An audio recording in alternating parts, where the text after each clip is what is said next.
안녕하세요. 흰수염고래 스포츠입니다. 토트넘이 맨시티와의 카라바오컵 16강전 중요한 결전을 앞두고 기자회견을 했는데요. 초미의 관심사였죠. 손흥민의 상태 말입니다. 결론부터 말씀드리면 NG 감독이 손흥민이 출전하지 않을 것 같다고 말했습니다. 끝났네요. 이 상황 어떻게 바라봐야 할까요? 새로운 소식들까지 모아서 전해드리도록 하겠습니다. 손흥민이 올 시즌 벌써 5경기를 결장을 했습니다. 몇 년 전부터죠. 그리고 유로파리그 2라운드 페렌츠바로시전, 다시 리그 브라이튼전 이후에 A매치 기간이 진행되었고 그 열흘 기간도 쉬었습니다. 다 나은 줄 알았고 웨스트햄전에 출전했고 좋은 활약을 했는데 이제 다시 비상할 줄 알았는데 갑자기 유로파리그 3라운드 알크마르와의 경기에서도 명단 제외가 되었고 그 다음 리그 경기인 크리스탈 팰리스전에서도 경기 전 기자회견에서 출전하지 않는다고 못을 박았습니다. 한 달 동안 한 경기를 뛰게 된 겁니다. 솔직히 계산해 보니까 이렇게까지 많은 경기, 많은 시간 동안 쉰 줄도 몰랐습니다. 시간이 정말 금방 흘러가는 것 같긴 한데 엔지 감독이 손흥민이 부상까지는 아니고 100%가 아니라는 말에 이제 맨시티전을 매우 중요하게 생각하면서 그때 출전을 시키는 줄 알았고 확답을 듣고 싶었는데 맨시티와의 경기 전 기자회견에서 손흥민이 맨시티전까지 쉰다라고 거의 확신에 가깝게 말을 했습니다. 손흥민은 거의 건강한 상태라고 할 수 있는데 아마도 주말에 출전하는 걸 목표로 할 것 같습니다. 주말에 출전하는 것이 적합합니다 라고 한 것입니다. 엔지 감독은 최근 토트넘이 불안함들이 계속 늘어나면서 기자들의 질문들이 있었는데 이번 기자회견에서도 지금 우리가 있는 위치를 잘 알고 있습니다. 힘든 순간마다 고전하는 것은 성숙함과 리더십이 부족하기 때문입니다. 두 가지 선택이 있습니다. 이 부족한 부분을 돈으로 해결하거나 시간이 걸리더라도 팀 내부에서 그 성숙함을 키워나가는 겁니다. 우리는 후자를 택했어요. 왜냐하면 저에겐 이 방법이 더 나아 보였기 때문이죠. 하지만 이 방법은 시간이 걸리고 경험이 쌓여야만 합니다. 어렵고 불쾌한 경험이 필요합니다. 패배 후 사람들이 어떻게 반응하는지, 올바른 반응을 보여주지 못했을 때 어떻게 성장할 수 있는지를 봐야 하거든요. 이 팀의 가능성에 대해서 정말 긍정적입니다. 이 팀은 매우 높은 잠재력을 가지고 있다고 생각합니다. 어려운 경험을 겪을수록 그 잠재력은 더 높아질 겁니다. 이렇게 말했습니다.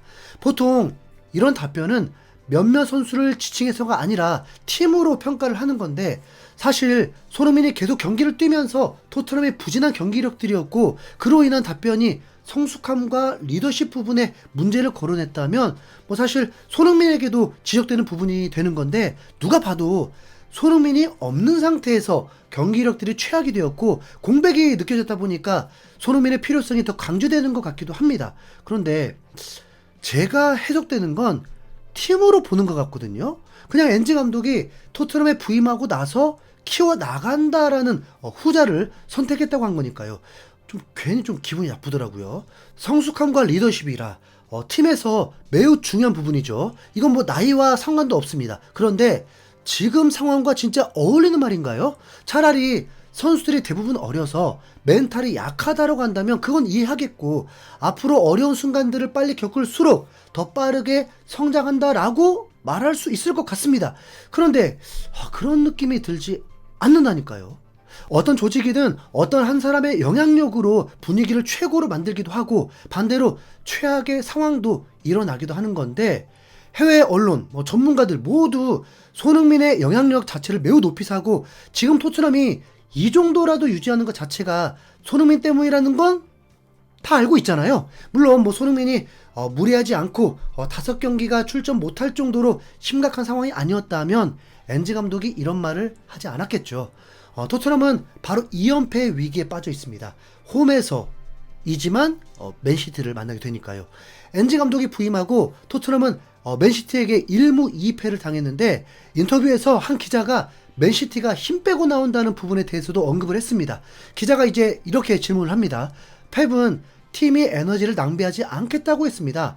상대팀을 이기기만 원하나요? 아니면 누가 유니폼을 입고 있는지 신경 쓰나요?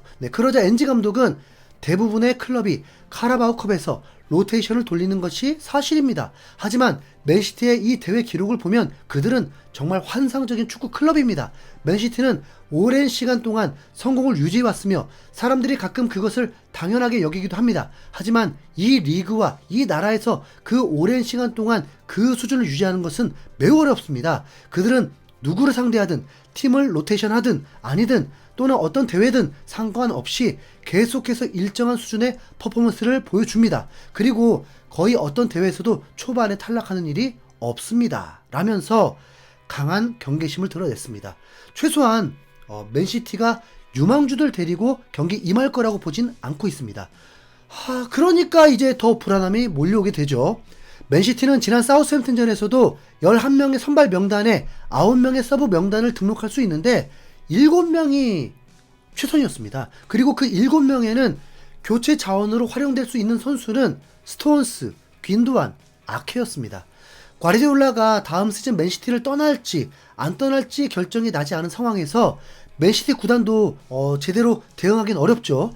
리빌딩 분위기도 아니지만 선수 자원이 더 필요한데 영입에 투자를 하지 않았습니다. 그런 상황에서 부상자가 속출한 건데 로드리, 데브라이너, 카일 워커, 도쿠, 그릴리쉬가 이탈을 한 상황입니다. 이 선수들은 팀에 매우 큰 영향을 끼치는 선수들인데 다 나가 떨어졌습니다. 최소 지난 시즌 토트넘이 주전 4명이 이탈한 것과 같습니다. 이런 상황에서 주말 리그 경기는 또 치러야 하기 때문에 카라바오컵을 운에 맡기려고 하는 입장인 것입니다. 혼란을 대체할 스트라이커는 아예 없죠. 이 경기까지 뛰게 할 리는 없습니다. 당연히 하프 정도는 가능하지만요. 거기다 우승하고픈 마음조차도 없다는 느낌입니다. 그럼 당연히 힘을 굉장히 빼고 나올 수 있는 거죠. 그런데 이제 기자가 질문하길 코벤트리 전에도 8명을 바꿨는데 맨시티 전에서도 그러려고 하냐고 묻자 엔지 감독은 분명히 맨시티는 토요일에 경기를 했기 때문에 내일 경기에 나설 선수들이 상대팀과 신체적으로 경쟁할 수 있도록 해야 합니다. 좋은 점은 거의 모든 선수들이 어느 정도 경기를 치렀다라는 점인데 이는 어떤 변화를 주더라도 들어오는 선수들이 좋은 신체적 컨디션을 유지하고 있다는 것을 의미합니다. 우선 하루 더 쉬고 덜 쉬고의 차이가 있다는 걸 인지하고 있네요. 네. 그리고 체력적인 부분이 중요하다는 걸 강조했습니다. 그럼 유추할 수 있는 것은 로테이션 돌리겠다는 거죠. 서로 선발 명단을 공유하는 게 아니기 때문에 선수들의 경기력보다 더 중요한 게 감독의 지략 싸움이 되어버렸습니다. 크리스탈 팰리스전을 보면 선수들의 조직력 자체가 많이 흔들려 보였거든요. 동료를 믿지 못하고 있다는 느낌, 동료에 대해서 답답해하는 느낌, 경기 후에 비수마도 뭔가 억울해 보였고 후반 경기 중에 존스는 베르너의 크로스에 강하게 불만을 터뜨리면서 몇 차례나 분노를 표출하기도 했습니다. 마치 크로스를 그거밖에 못하냐, 나에게 줬으면 골인데 왜 그걸 안 주냐, 왜 그걸 길게 크로스를 하냐, 이런 거죠. 그리고 무어가 선발 출전했을 때도 기존 선수들이 움직이는 것과 다르게 움직이면서 패스를 넣어주기도 애매해지고 길이 막혀버리면서 총체적 난국이 일어난 부분도 맞거든요. 그런데 이제 선수들을 더 변화를 준다면 진짜 어떻게 될까요? 특히 센터백 라인도 체력적인 선택을 한다면 진짜 저는 90% 패배라고 봅니다. 엔지 감독은 스펜스 했거든요. 우독의 자리를 스펜스로 돌릴 것 같다는 느낌이 드는데 문제는 스펜스가 우측 전문이고 우측에서 번뜩였던 적은 있는데 왼쪽은 항상 좀 부진했던 것 같거든요. 그리고 엔지 감독은 선수의 탓을 한 건 아니지만 클루셉스키의 부진이 크리스탈 팰리스전 패배에 큰 영향이었다고 보고 있습니다. 알고 보니까 전반 초반에 팰리스 선수가 강한 압박으로 나갈 때 클루셉스키는 부상을 당했었고 이내 멘탈까지 흔들렸다고 하네요. 그래서 교체도 빨라졌던 것입니다. 클루셉스키가 팰리스전을 겪고 난 후에 하나를 배웠고 이제 다시 비상한다면 얘는 선발 출전 확실할 것 같습니다. 그래도 맨시티에 위협을 줄 수 있는 선수가 맞죠. 클루셉스키는 손흥민 다음으로 맨시티 킬러였거든요.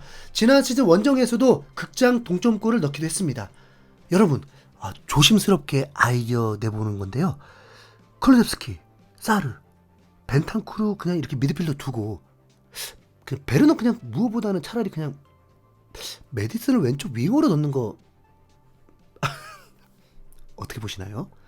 진짜 그냥 좀 기적으로라도 좀 이겨라 좀. 토트넘 여러분 아시죠? 홈에서 아스날 좀 빼고 전승인 거. 죄송합니다. 이상 흰수염 그렸습니다. 죄송합니다.